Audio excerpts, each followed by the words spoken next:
I didn't want to text boys that I shouldn't be texting.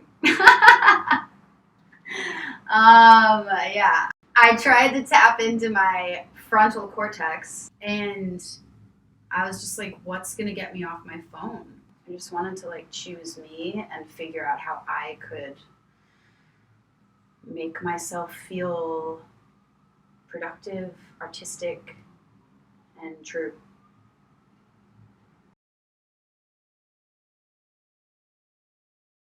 Yeah, so when I started writing Beautiful Little Fool, I just downloaded GarageBand on my phone. So that particular evening, I was just like, all right, here we go. We're going to update that app. And the first song that I wrote was A Writer Now. And I'll play you a little bit of like what I started with, which was for that particular song, which was just the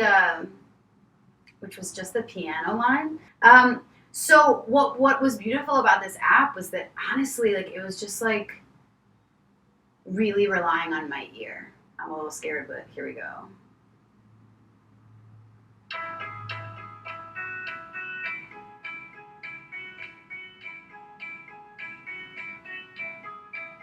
So there's drums in here too.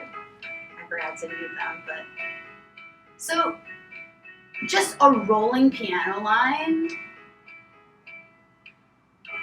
that I was like, all right, like what is this? And I knew that I wanted it to start out with this. They call him a writer now. He likes that. They call him a writer now. He likes that.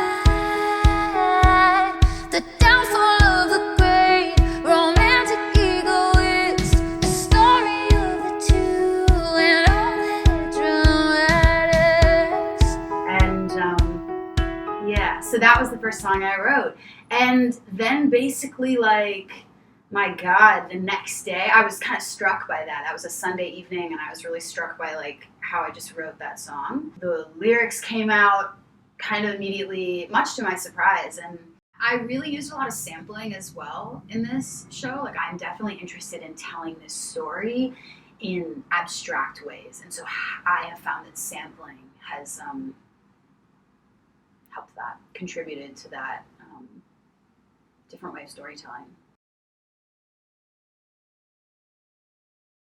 Collaborators on this piece. You know, frankly, I've been kind of precious about who I've shared this with. I really want to work with friends and people who I trust as humans first. Then it's always such a treat when you meet someone and they share a similar aesthetic vision. And that was my experience and has been my experience with Pedro Hernandez. We rented a studio for like 4 hours on 14th Street, but I really could not have ever imagined what was going to be captured that day. Song 2, take 1. Song 2, take 1.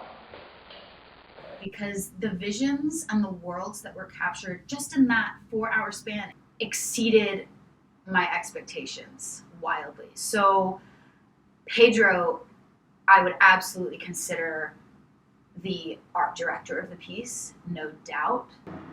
And then a musical genius and luckily best friend of mine, Ross Baum, listened to some of my rough demos of the piece and you know, in his quiet, brilliant way, a couple like seconds later after I played him one, he was like,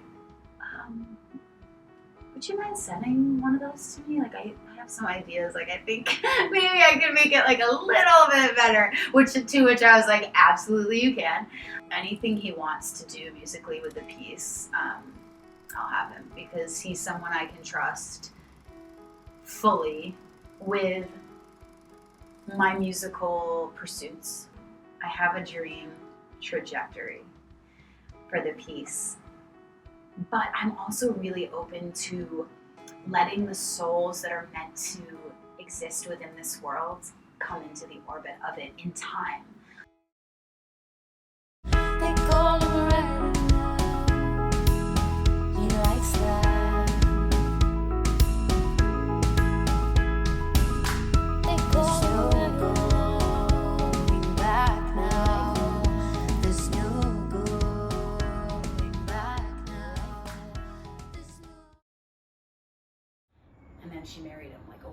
And so I was like, who is that woman?